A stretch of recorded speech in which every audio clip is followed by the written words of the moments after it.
Hi, it's Nicole. Today I wanted to talk about how to get your partner to listen to you. I know that most couples feel like they're just on this hamster wheel and we feel like we're having the same conversation over and over again, or we're having the same argument over and over again, and it really can feel maddening. And this is often, I feel, what leads people to feel frustrated and disconnected and overwhelmed in their relationship. And I think for each person in the relationship, we obviously play two different roles. And so for the person who constantly feels like they're the one communicating how they feel and saying what they want or saying what they need, it can be really, really frustrating when the other person, from your perspective, feels like they're just not listening. So this could look like you saying that you're upset and you need them and you just want them to be there for you, whether that look like just sitting next to you or talking to you, and you're expressing that, you're telling them what you need and what you want, and their response seems to be just the opposite of that.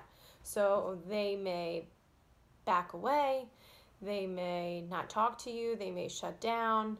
And so in your mind, you're thinking, what the heck? I just told you what I needed, and now you're just proving to me that you really don't care. And I challenge you to think about this person in a different way.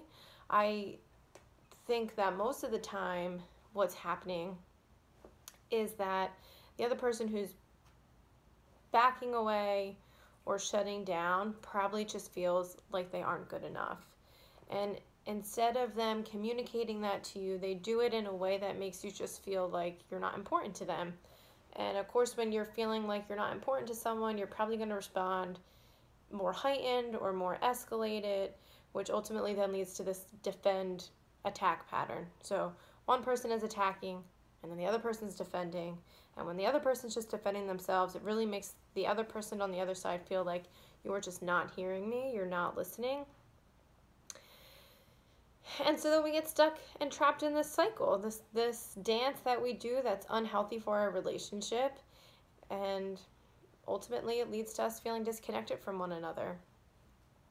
So I just challenge you guys to try to shift and change the way you see one another. So for the person, again, who's communicating what they feel and what they need, I know it can be so frustrating when you feel like you're not getting the response that you want.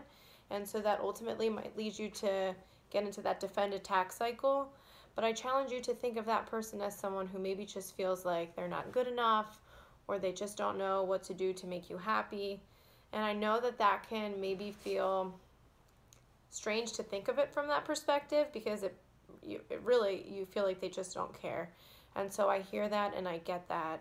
And I still want to challenge you to open your mind up to maybe see things through a different lens and try to communicate with that in mind. And I think when you're communicating with that in mind, that maybe they feel not good enough or like they just can't make you happy, when you're looking at it through that lens, it will likely change the way you're communicating to them, and hopefully in return change the way they're communicating to you. So I hope this helps.